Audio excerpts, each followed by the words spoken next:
च्या कार्यक्रमाला उपस्थित असणारे गावातील सर्व वडीलधारी मंडळी, तरुण कार्यकर्ते, शेतकरी बांधव, शेतातल्या कामाचे दिवस असताना सुद्धा 11 साडे11 वाजले असताना दुपारच्या पारात सुद्धा आपण आमची वाट बघत पाहिला, त्याबद्दल गावकऱ्यांचं मनपूर्वक सुरुवातीला आभार मानतो। पहिल्या लोकसभेच्या निवडणुकीमध्ये आपण महाविकास आघाडीचे उमेदवार ओमराजे निंबाळकर यांना अतिशय चांगल्या पद्धतीने मतदान केल्याबद्दल गावकऱ्यांचं मनपूर्वक हार्दिक अभिनंदन करतो।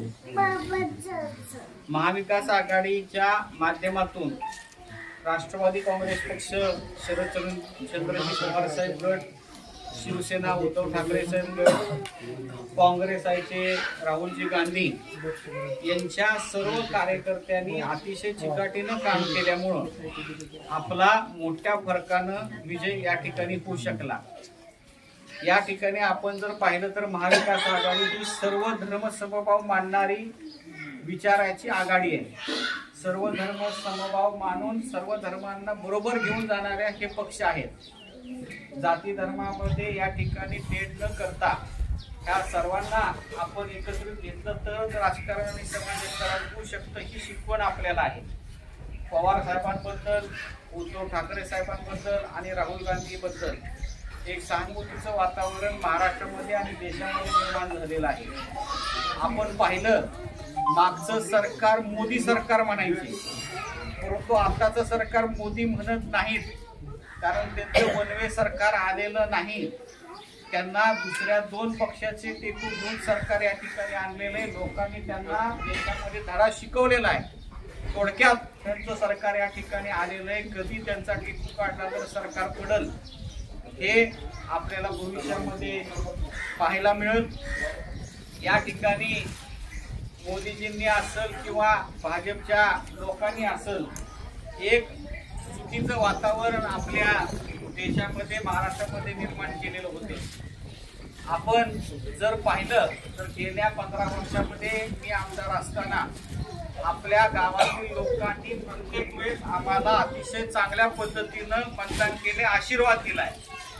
गेल्या वेळेस प्रतिकूल परिस्थिती असताना सुद्धा आपल्याने अतिशय चांगलं सहकार्य आम्हाला केलंय, याची आम्हाला कल्पना आहे। आपल्या 15 वर्षाच्या कालावधीमध्ये आपण सोनगिरीचा तलाव, आपल्या शेतांचा अतिशय महत्वाचा तलाव मार्गी लावला, सीनापोळेगाव धरण मार्गी लावलं, हिवरड्याचा तलाव मार्गी लावला, तांबेवाडीचा तलाव मार्गी लावला, तुमचा वांगीचा तलाव मार्गी लावला, तुमच्या जवळच असणारा यशवंतीचा तलाव पूर्ण केला, इसुकचा तलाव पूर्ण केला, दुधाळवाडीचा पूर्ण केला, कडकनाथवाडीचा केला, पिंपळगाव लिंगीचा केला। ही फक्त मोजकी कामं तुम्हाला सांगतोय। त्या धरणामध्ये पाण्याचा साठा उपलब्ध नाही, शाश्वत पाणी तुम्हाला मिळणार आहे। पुढच्या 50 वर्षांमध्ये सुद्धा ह्या धरणातून पाणी तुम्हाला या ठिकाणी मिळणार आहे। वाकवडचा तलाव माझे वडील कैलासवासी महारुद्र मोठे बाप्पा यांच्या काळामध्ये झाला। ही दोन्ही तलाव हे आपल्या काळामध्ये मार्गी लागलेली आहेत। आम्हाला इकडून जाताना आपण कोकणात जातो का अशा पद्धतीचं हिरवगार सगळीकडे या ठिकाणी दिसतंय, आणि त्या पाण्याचा फायदा सोनगिरी आणि वाकवडच्या लोकांनी अतिशय चांगल्या शेती, द्राक्ष बागायतदार म्हणून या ठिकाणी केलेली आहे। त्याबद्दल देखील गावकऱ्यांचं मनपूर्वक आभार मानतो, अभिनंदन करतो। आपण ही तलाव तर केलीच, परंतु भविष्यामध्ये उजनी धरणातलं पाणी आपल्या मतदारसंघामध्ये आणत असताना कॅनॉलनी पाणी आणायचं नियोजन केलं, तसं काम आपण वारवड पर्यंत केलंय। परंतु आपला पराभव झाला आणि ह्या आमदारानं कॅनॉलची कामं रद्द केली, पुढे पाईपलाईनचं काम सुरू केलंय। आता पाईप जर तुमच्या शेतातून गेला तर तुम्हाला पाण्याचा टिपका मिळणार आहे का? तुम्हाला जर कॅनॉल इथं आला असता तर त्याची लांबी, रुंदी, खोली जर त्या ठिकाणी बघितली असती तर तुमच्या विहिरीला पाणी वाढलं असतं, तुमच्या गावाच्या परिसराचं पाणी वाढलं असतं। ते आता वाढणार नाही, त्याचा विचार आपण या ठिकाणी करणं गरजेचं आहे। इथून जे कॅनॉल जायच्या ऐवजी पाईपलाईननी पाणी पुढे न्यायचं नाही, जे घाट घातलेला आहे हे ह्या आमदाराला आपण विचारणं गरजेचं आहे की तू कॅनॉलच्या ऐवजी बाबा ही पाईपलाईन आमच्या इथं कशासाठी आणली? काय नुसतं शेतातून पाणी आपल्याला न्यायचंय का? त्या पाण्याचा फायदा तुमच्या गावकऱ्यांना झाला पाहिजे का नाही, ह्याचा विचार आपण या ठिकाणी करणं गरजेचं आहे. लाईटीच्या बद्दल येसवंडीचा 33 केवी आपण केलं, सुक्याचं केलं, उरुडचं केलं, पारडी फाट्याचं केलं, लिंगी पिंपळगावचं केलं, 220 केवी सबस्टेशन परांड्याला केलं, लाईटीचा प्रश्न सोडवण्याचा प्रयत्न केला. ह्या 4.5-5 वर्षामध्ये एकही नवीन 33 केवी आपल्या मतदारसंघामध्ये झालेलं नाही. त्यामुळे लाईटीची अडचण आपल्याला या ठिकाणी येते. लोकसभेच्या इलेक्शनच्या वेळेस आपण बघितलं तर सोयाबीनला 11,000 भाव मिळाला पाहिजे अशी आपल्या सर्वांची भूमिका होती. 2-3 वर्षापूर्वी आपल्याला मिळाला देखील होता. म्हणून लोकांनी 2-2 वर्ष सोयाबीन घरी ठेवले, विकलं नाही. आज भाव येईल, उद्या भाव येईल, परंतु आज 4,500 आपल्याला सोयाबीन विकावं लागतंय. लोकसभेचं इलेक्शन झाल्यावर तर हे सरकार त्या ठिकाणी बदल करेल वाटत होतं, परंतु लोकसभेनंतर सुद्धा 5,000 आधारभूत किंमत सरकारने सोयाबीनची फिक्स केलेली आहे. मग आपल्याला 10,000 भाव मिळणार कसा, ह्याचा विचार आपण या ठिकाणी करणं गरजेचं आहे. फक्त सोयाबीन हे उदाहरणार्थ सांगितलं, इतर पिकाचं सुद्धा तशीच अडचण आहे. दुधाचा आपला महत्वाचा परिसर आहे. आपलं सरकार असताना आपण जिथं तिथं छावण्या 5-5 किलोमीटरवर चालू केल्या होत्या का नव्हत्या? त्यावेळेस दुष्काळ होता, आता मागं दुष्काळ होता, त्यावेळेस ह्या सरकारने छावण्या का चालू केल्या नाही, हे देखील आपण ह्या सरकारला आमदारांना विचारणं गरजेचं आहे. दुधाचा भाव 5 रुपयांनी अनुदान आपल्याला मिळालं पाहिजे म्हणून आपण आंदोलन केलं, तसे निवेदन दिले. सरकारने नाईलाजाने 5 रुपये जाहीर केले, परंतु प्रत्यक्षात शेतकऱ्यांना हे पैसे दिले नाही. त्याचा विचार आपण या ठिकाणी करणं गरजेचं आहे. त्यांनी काय सांगितलं की अटी आणि शर्ती आम्ही टाकतो, ते पूर्ण करा, मग तुम्हाला 5 रुपये मिळतील. अटी आणि शर्ती एवढ्या अडचणीच्या होत्या की आपण ते काही पूर्तता करू शकलो नाही, तर आपल्याला काही 5 रुपये ते मिळाले नाही. 250 गावापैकी 2 ठिकाणी फक्त ह्या पूर्तता काही लोकांनी केल्या. त्यांच्या गावामध्ये 50 लाख रुपये ह्या फरकाचे आले. एका गावामध्ये 40 लाख रुपये आले. परंतु सरसकटची अट असल्यामुळं किंवा अटी शर्ती असल्यामुळं आपल्याला त्या ठिकाणी अडचण आली. आमदार नसलं तरी 5 वर्षापासून आम्ही तुमच्या संपर्कात आहोत. या ठिकाणी 5 वर्षांमध्ये तुम्हाला पीक विम्याची अडचण आली, त्यावेळेस प्रत्येक मतदारसंघात जाऊन जिल्हा परिषदच्या आपण शेताच्या बांधावर गेलो, कलेक्टरला त्याचे फोटो पाठवले आणि 25% पीक विमा तुम्हाला या ठिकाणी मिळवून देण्यासाठी आम्ही मदत केली. राहिलेला 75% पीक विमा तुम्हाला मिळाला पाहिजे म्हणून आमचा प्रयत्न चालू आहे. हे सरकार म्हणतंय की ज्यांनी तक्रार ऑनलाईन केली त्यांनाच आम्ही राहिलेला 75% पीक विमा देणार, परंतु आमचं म्हणणं आहे की सरसकट तुम्ही ही पीक विमा शेतकऱ्यांना दिला पाहिजे. इथं बसलेला एक बी माणूस माझ्या माहितीप्रमाणे ऑनलाईन तक्रार दाखल करू शकत नाही. त्यामुळं ह्या सरकारला पीक विमा द्यायचा नाही, फक्त नाटक करायचं, अशा पद्धतीचं ह्यांचं धोरण हे आपण या ठिकाणी समजून घेण्याची गरज आहे. आपण पाहिलं की राष्ट्रवादी काँग्रेस पक्ष असेल, शिवसेना असेल, ह्या सगळ्या काँग्रेसच्या सर्व कार्यकर्त्यांनी गेल्या लोकसभेला मदत केली म्हणून आपला विजय होऊ शकला. यामध्ये मुस्लिम समाजानं तर आपल्याला या ठिकाणी ह्याच्या अगोदरही ते 100% आपल्याला मदत करत होते, परंतु ह्यावेळेस जास्तीच एक गट्टा त्या ठिकाणी ह्या समाजाने आपल्या महाविकास आघाडीच्या मागे उभा राहिली.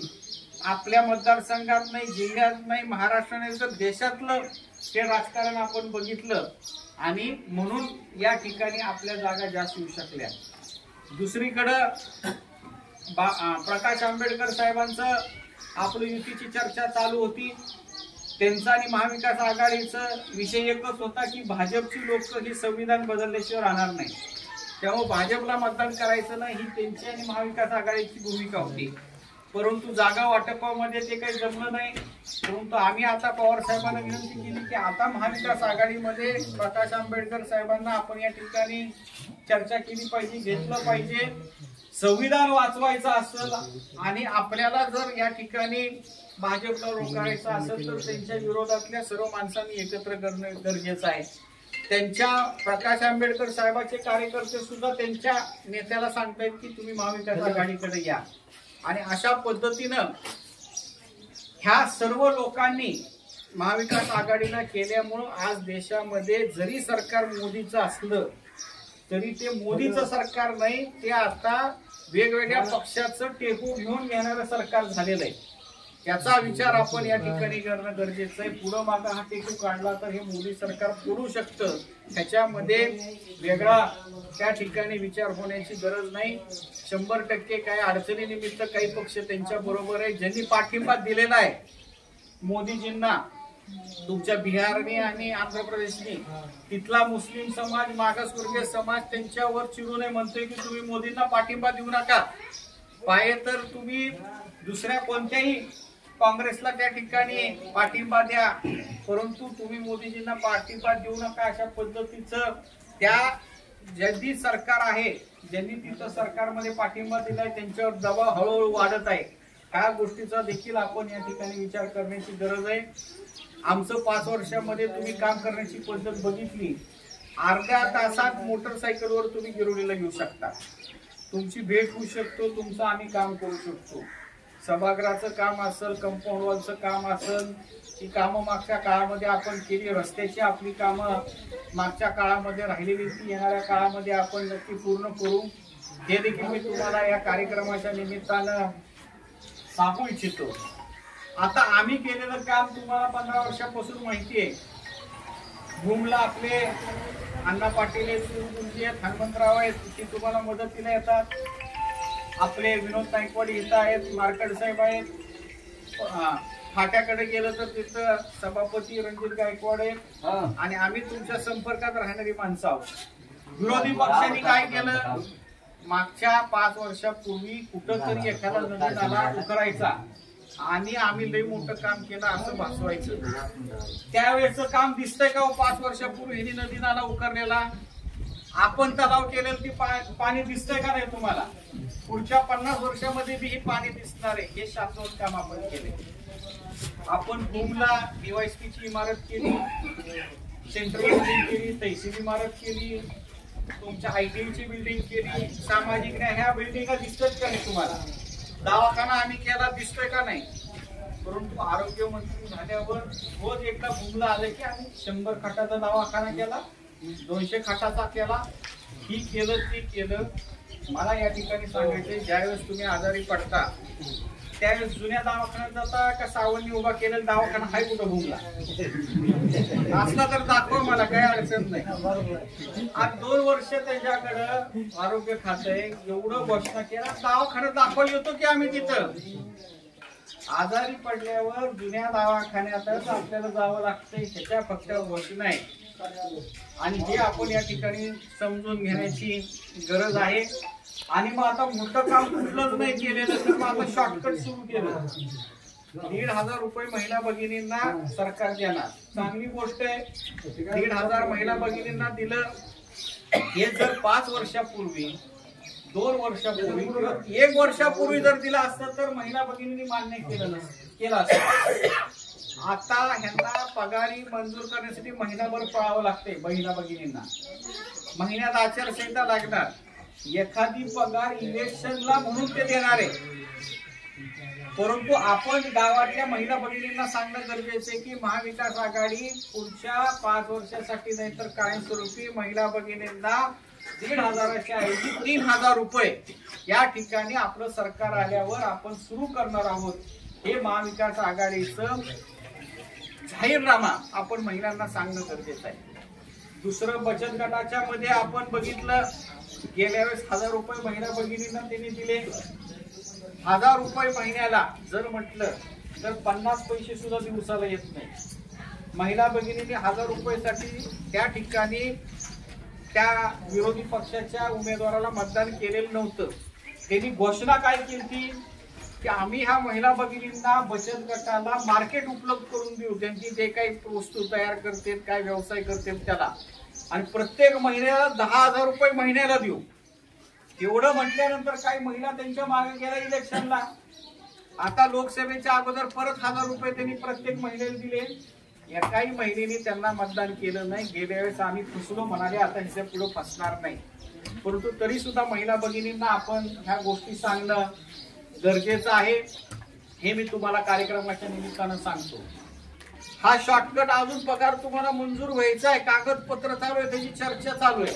अहो संजय गांधी निराधार योजनेच्या माध्यमातून आपण 25,000 लोकांना पगारी चालू केल्या आणि ह्यातून कायमस्वरूपी पगार लोकांना चालू होती. त्या योजनेची हिने बैठकच घेतली नाही 5 वर्ष. म्हणजे जिथं कायमस्वरूपी पगार लोकांना चालू होतो त्याची बैठक घ्यायची नाही आणि भविष्यात 1,500 चालू होणार त्याची वाट बघत महिलांना त्या ठिकाणी लावायची, असलं काम ह्या लोकांचं या ठिकाणी चालू आहे. त्याचा विचार आपण या ठिकाणी करणं गरजेचं आहे. आपल्या काळामध्ये आपण शाश्वत विकास केला, हातूर काम केलं नाही, मलमपट्टी लावायचं काम केलं नाही. यांच्याकडं 7 वर्षापासून हे आमदार आहेत, त्यात 4 वर्ष 2 वर्ष आत्ताचे मागचे 6 महिन्याचे मंत्री आहेत आणि मंत्री असून ह्यांनी सगळे रस्ते या ठिकाणी मतदारसंघाचे डांबरीकरण सुरू करणं गरजेचं होतं. परंतु गावातून ही काय म्हणतात आता की तुमच्या ह्या गावामध्ये मुरुम टाकू का? अरे मुरुम टाकून देण्यासाठी ह्यांना आपण आमदार केलं का? आपण ह्यांना उजनी धरणातलं पाणी मतदारसंघात आणण्यासाठी आमदार करणं गरजेचं होतं, त्याच्यासाठी ह्यांना करणं गरजेचं होतं. परंतु आज चर्चा मुरुमाची काढतायत. तुम्ही आल्यानंतर आमचं पाणी उजनी धरणाचं तुम्ही का आणलं हे विचारलं पाहिजे. आज चर्चा होती मुरुमाची आणि 1,500ची. पाणी आपल्या मतदारसंघामध्ये आलं नाही ह्याची चर्चा होत नाही. इथं बसलेल्या तरुणांना रोजगार मिळाला नाही, नोकरी मिळाली नाही ह्याची चर्चा होत नाही. आपल्याला तलाव झाला नाही ह्याची चर्चा होत नाही. आपल्याला वीज मिळत नाही ह्याची चर्चा होत नाही. ह्या सर्व गोष्टी आपण या ठिकाणी समजून घेण्याची गरज आहे. आपल्या गावातील लोकांनी प्रत्येक वेळेस आमच्या मागे उभा राहिलेले आहेत, त्यामुळे लाभ नुकसान करत नाही. भविष्यामध्ये आपली जे काही अडीअडचणी असतील ते आम्ही 100% सोडू, एवढंच या कामाच्या निमित्तानं बोलतो. महाविकास आघाडी आपली आहे. भविष्यामध्ये ठाकरे साहेब, पवार साहेब जे निर्णय घेतील त्या उमेदवाराच्या मागे आपण उभा राहून महाविकास आघाडीचा उमेदवार निवडून आणून एवढंच या कार्यक्रमाच्या निमित्तानं बोलतो आणि माझे 2 शब्द संपवतो. धन्यवाद.